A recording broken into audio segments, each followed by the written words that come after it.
श्री महाप्रज्ञ गुरवे नमः। ओम श्री महाप्रज्ञ गुरवे नमः। भिक्षु स्वामी से किसी ने पूछा कि महाराज आपका आकर्षण बढ़ रहा है, लोग आपकी तरफ ज़्यादा आ रहे हैं, इसका कारण क्या है? तो भिक्षु स्वामी ने उत्तर दिया कि मैं डाकिया हूँ। बड़ा अजीब लगेगा आपको, मैं डाकिया हूँ किसका? महावीर का।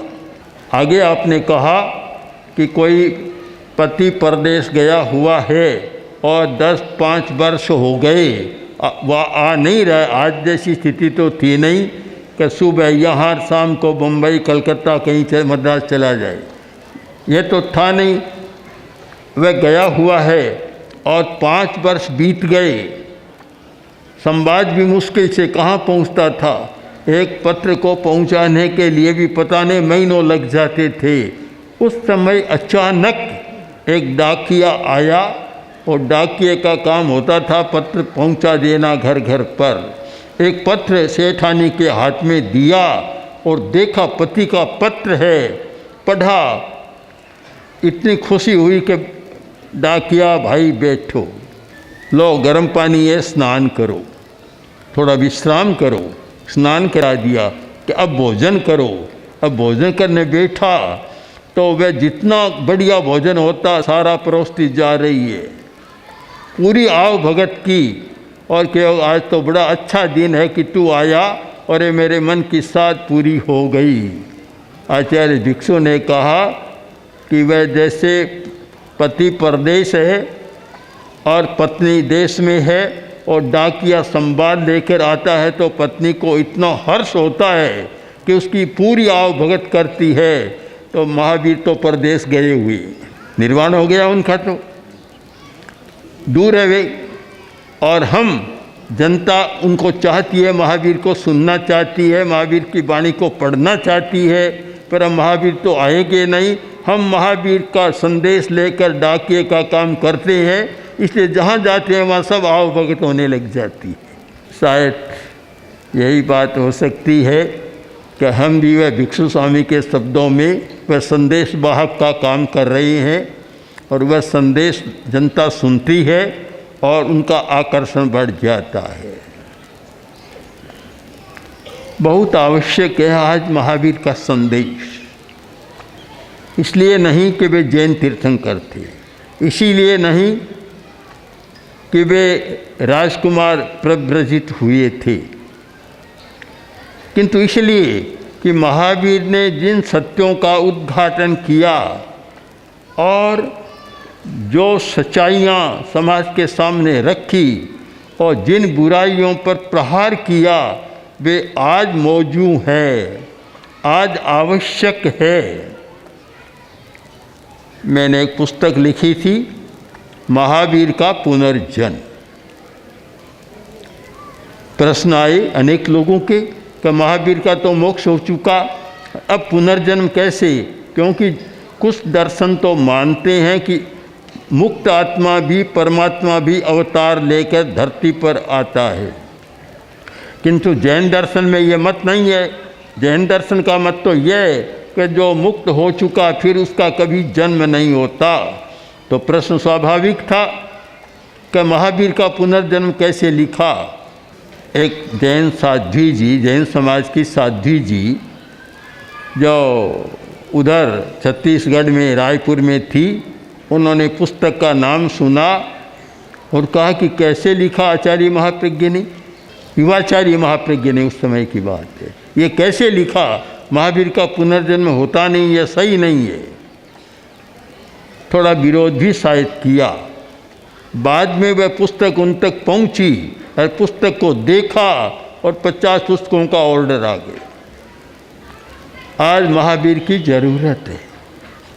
जो मानवीय एकता का संदेश महावीर ने दिया था कि मनुष्य जाति एक है, अगर यह बात आज व्यापक बन जाए तो यह जातीय सांप्रदायिक झंझट जो हो रहे हैं वे समाप्त हो सकते हैं। हम मनुष्य जाति को एक नहीं मानते, इतना बांट रखा है, इसलिए लड़ाई झगड़ा होता रहता है। मानवीय एकता एक ऐसा महत्वपूर्ण सिद्धांत था जो आज बहुत ज़्यादा प्रासंगिक बन गया है कि मनुष्य जाति एक, एका मनुष्य जाई, मनुष्य जाति एक है। दूसरी बात कि हिंसा और धर्म को मिलाओ मत। धर्म के लिए हिंसा करना यह सर्वथा अनुचित है। भला धर्म का तत्व तो है अहिंसा, और धर्म के लिए फिर हिंसा। जो हिंसा करो उसे धर्म मत मानो, ये मानो कि ये तो हमारी व्यवस्था है। अगर पंजाब से इतने लोग आ रहे हैं और बसों पर चढ़कर आ रहे हैं, कारों पर, सोमों पर चढ़कर आ रहे हैं, वे लुधियाना से सभी क्षेत्रों से पैदल चलते और देख देख कर चलते तो आना भी अहिंसा हो जाता। पर गृहस्थ की शक्यता नहीं है, संभव नहीं है, इसलिए वाहन का प्रयोग करता है गृहस्थ। किंतु वाहन के प्रयोग को धर्म की बात मत मानो कि वह तो हमारी व्यवस्था है, हमारी भावना है, और प्रवचन सुनना है, दर्शन करना है, वह हमारा धर्म का काम है। तो महावीर ने कहा धर्म के लिए हिंसा मत करो। हिंसा और धर्म को एक मत मानो। कभी किसी स्थिति में हिंसा गृहस्थ को करनी पड़ती है। गृहस्थ कोई भी पूरी हिंसा छोड़ नहीं सकता। रसोई बनानी होती है, खेती करनी होती है, और व्यापार भी करना होता है, सब करना होता है, पर उसे धर्म मत मानो। वह गृहस्थ की संकल्पजा हिंसा नहीं है, किंतु जीवन यात्रा को चलाने वाली हिंसा है, और गृहस्थ उसे छोड़ नहीं सकता। किंतु संकल्पजा हिंसा को छोड़ो। भगवान महावीर ने एक ऐसा व्यवहारिक मार्ग दिया कि संकल्पजा हिंसा, तुम्हारी आक्रामक मनोवृत्ति, दूसरे के स्वत्व पर अधिकार जमाने की मनोवृत्ति, बाजार पर कब्जा करने की मनोवृत्ति, दूसरे की मालिक कोई चीज़ है उस पर अधिकार करने की मनोवृत्ति, दूसरे को सताने की मनोवृत्ति, ये सारी आक्रामक हिंसा जिसे कहते हैं संकल्पजा हिंसा। क्या संकल्पजा हिंसा को छोड़ने का प्रयत्न करो।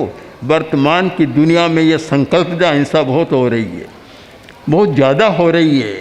ये धर्म के नाम पर, जाति के नाम पर, संप्रदाय के नाम पर, या अपने लोभ के कारण, दूसरों के स्वत्व पर अधिकार जमाने के कारण, और सबसे बड़ी आज की हिंसा बाजार पर कब्जा करने की हिंसा हो रही है। देशों में यही लड़ाई हो रही है, बाजार पर किसका कब्जा हो, और अब शायद होगा पानी पर किसका कब्जा हो। ये सारी आक्रामक हिंसा है। भगवान महावीर ने अध्यात्म का सूत्र दिया, व्रत दिया, 12 व्रतों का संदेश दिया, और साथ में अध्यात्म का सूत्र दिया कि अपने आप को पहचानो। मैं मानता हूँ आने वाले लोग इस बात को पकड़ें और अपने घर में रहते हुए भी आधा घंटा ये काम करें कि मुझे अपने आप को जानना है, अपने आप को पहचानना है। किसी से पूछा जाए तुम कौन हो, तो बता देगा मेरा ये नाम है, ये जाति है, यहाँ रहने वाला हूँ, सारी पहचान दे देगा। पर इसमें ये तो नहीं आया तुम कौन हो, तुम कौन हो, सारी पहचान बता दी। आज तो है, कल तुम्हारा क्या होगा क्या पता। बताओ तुम कौन हो। अपनी पहचान नहीं है, इसीलिए हिंसा बढ़ रही है, चल रही है। एक कहानी है, कहानी कहेंगे बड़ी मार्मिक होती है। पुराने ज़माने की बात, पिता परदेश चला गया, लड़का पैदा ही हुआ था, वह 2-4 वर्ष का ही था, छोटा था। पिता चला गया और 5-7 वर्ष तक परदेश में रहा। माँ ने कहा बेटा संदेश मिला है कि आज 7 वर्ष के बाद तुम्हारा पिता घर आ रहा है, तुम जाओ अगवानी करो, सामने जाओ। पुत्र चला। अब लड़का 3-4 वर्ष का था, 7 वर्ष बीत गए, 10-12 वर्ष का हो गया, बड़ा हो गया। गया संयोग की बात, एक स्टेशन पर या गांव में पहुँचे, उधर से पिता आ रहा है, इधर से लड़का। एक धर्मशाला में विश्राम किया, किंतु धर्मशाला के एक कमरे को लेकर झगड़ा हो गया। उधर से पिता और उसके साथ आदमी था, वे बोला हम ठहरेंगे, इधर पुत्र और उसके साथ बोले हम ठहरेंगे।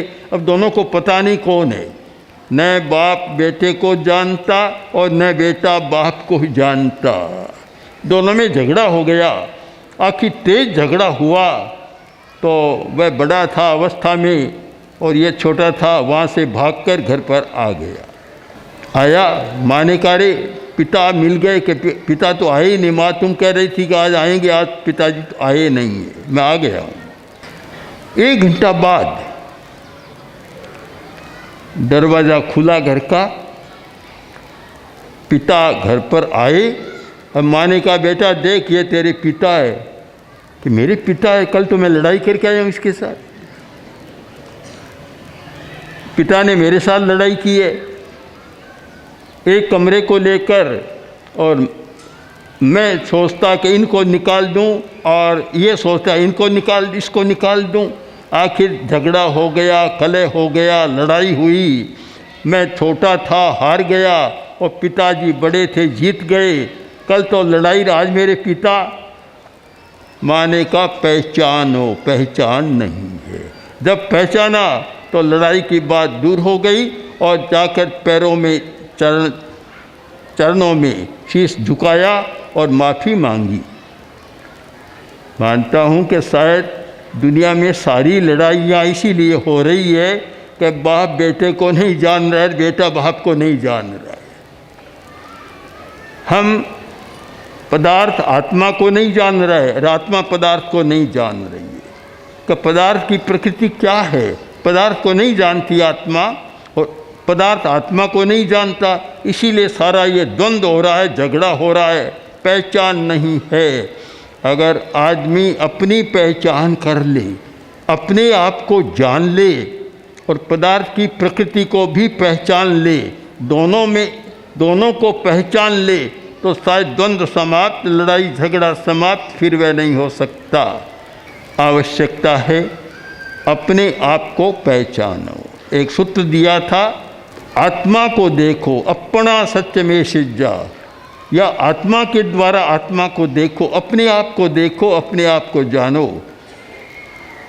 सया सच्चेन संपन्ने मैत्रिंग भूयेषु कप्पे, सदा सत्य से संपन्न रहो, यथार्थ को जानो। आज इस बात की बहुत आवश्यकता है, हम यथार्थ को जान सकें, किंतु एक कठिनाई है कि आदमी पदार्थ से इतना लिप्त हो गया कि वह सच्चाई को भी झुठला रहा।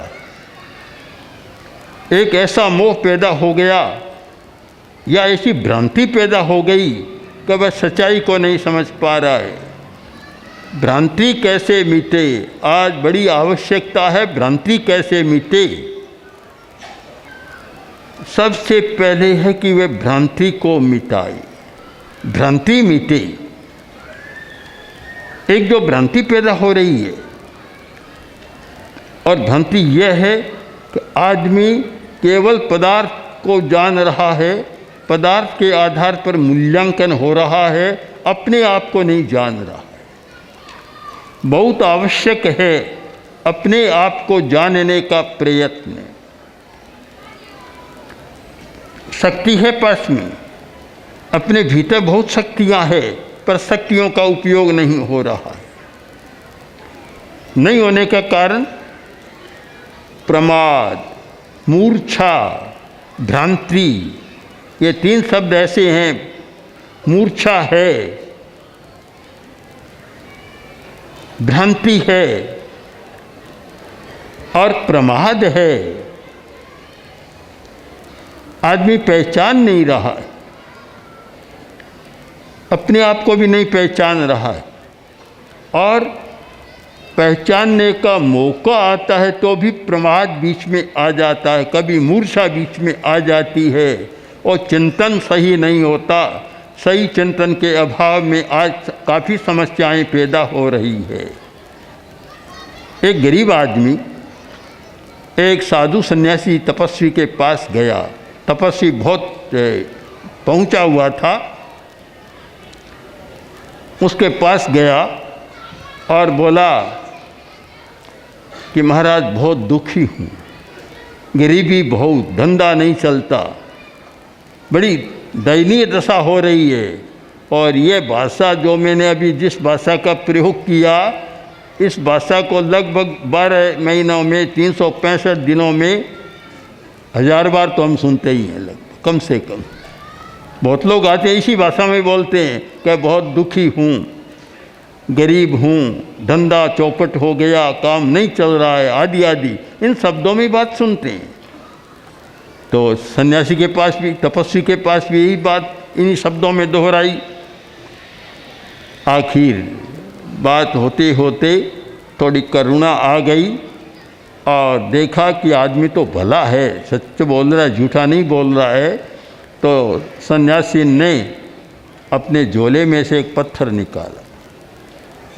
पत्थर निकाल कर कहा, देखो ये ले जाओ। तो पत्थर का क्या करूँगा? तो कहा कि जितना लोहा छुआओगे सारा सोना बन जाएगा। वह खुश हो गया, घर पर आया। अब देखिए, अब जानने की बात अब है, सुनने की बात अब है। आ गया और सोचा कि अभी आज तो पहला दिन है, अवधि दी है 6 महीने की। मुझे कहा कि 6 महीने बाद ये पत्थर वापस देना है। 6 महीना कितना लंबा समय होता है, तो मासा तो 4 महीने का, ये 6 महीने का समय है, बहुत लंबा समय है। कोई बात नहीं, पत्थर को रख दिया और आराम से लेट गया। दूसरे दिन सोचा अब करूं, तो बाजार में गया। पहले दिन तो एक मूड प्रमाद में चला गया, प्रमाद में, आलस्य में चला गया, प्रमाद में चला गया। बाजार में गया और पूछा लोहे का भाव, तो लोगों ने कहा लोहे का बाजार तो बहुत गर्म है आजकल, भाव बहुत चढ़ा हुआ है। तब अब यह हो रही है भ्रांति का, इतना भाव है, अभी क्या 6 महीना बहुत लंबा समय है। जब भाव मंद होगा तब लोहा खरीदूंगा। इतने तेज भाव में, तेज इतने मूल्य का लोहा खरीदने से मतलब क्या? वापस आ गया। अब वह भ्रांति से गिर गया। यह नहीं सोचा कि लोहे का भाव कितना ही तेज है, परंतु जब तुम्हें सोना बनाना है तो तुम्हें फिर चिंता क्या इस बात की। पर जब भ्रांति पैदा होती है तो आदमी सच्चाई को भी झुठला देता है और एक प्रकार से अंधेरी उसके आँखों के सामने आ जाती है। खरीदा नहीं। अब प्रमाद और भ्रांति दोनों काम कर रहे हैं। होते होते मूर्छा की स्थिति भी पैदा हो गई। इतना मस्तिष्क मूर्छित हो गया जैसे कोई एनेस्थेसिया का प्रयोग किया हो कि बस कुछ नहीं करना है मुझे, तो मेरे हाथ में शक्ति है, क्या करना है मुझे। 1 दिन का काम है, 6 महीने के बाद देना है। 5 महीना और 29 दिन बीत जाए, कोई चिंता की बात नहीं, 1 दिन में सारा काम मैं कर लूँगा। एकदम मूर्छित हो गया।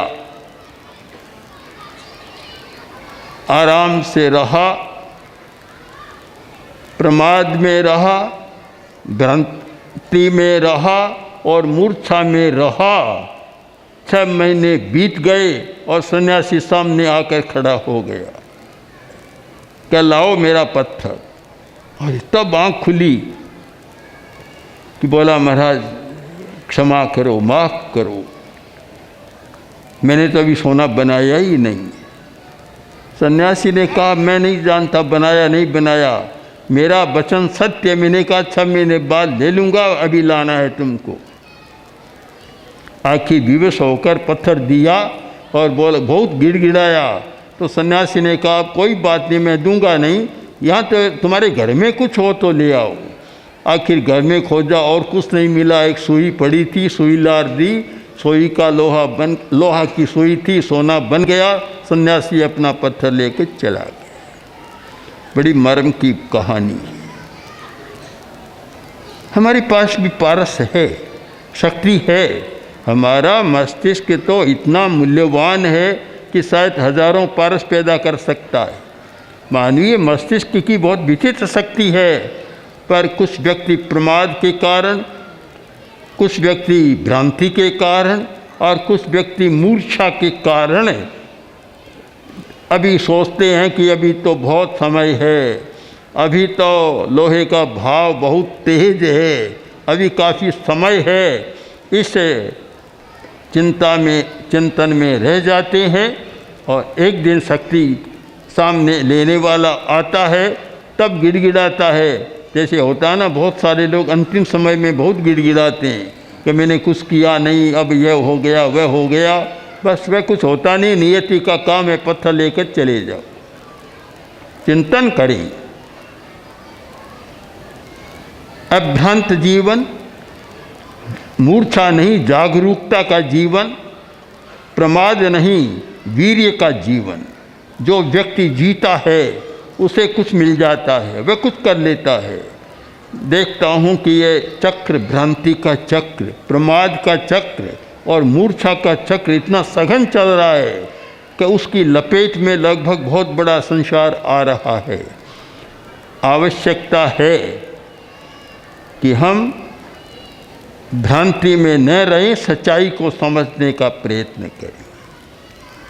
प्रमाद में न रहे, जागृति के मूल्य को समझने का प्रयत्न करें। प्राकृत साहित्य में बहुत सुंदर कहा गया कि जागर मानस बढ़े बुद्धि, जो जागता है उसकी बुद्धि बढ़ती है, सोता है उसकी बुद्धि कम होती है, और भी बहुत सारी समस्याएं होती है। घर का मालिक जागता होता है तब तक चोर भी डरता है, जब सोता है तब सब कुछ कर सकता है। जागर मानस बढ़े बुद्धि, और कहावत है राजस्थानी में तो बहुत चलती है कि सूता का पाडा जने।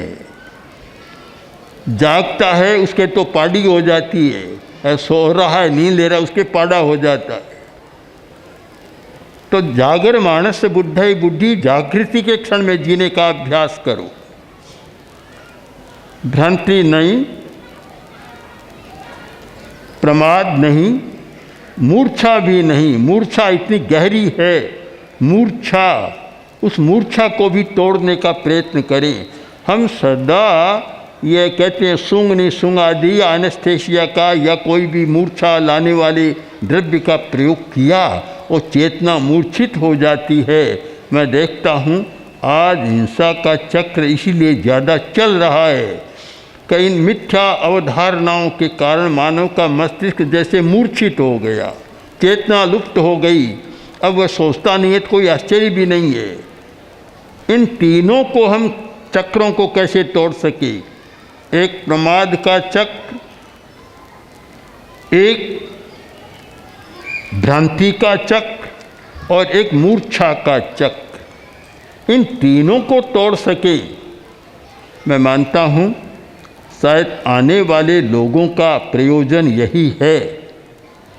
चौमासे की बात तो प्रासंगिक है, उनका प्रयोजन यही है कि हमें मूर्छा को कम करने का तत्व ज्ञान मिले, भ्रांति को कम करने का मार्गदर्शन मिले और प्रमाद से ऊपर उठने का, जागृति का कोई ऐसा घोष मिले जिससे समाज और व्यक्ति का कल्याण हो जाए। ओम श्री महाप्रज्ञ गुरवे नमः। ओम श्री महाप्रज्ञ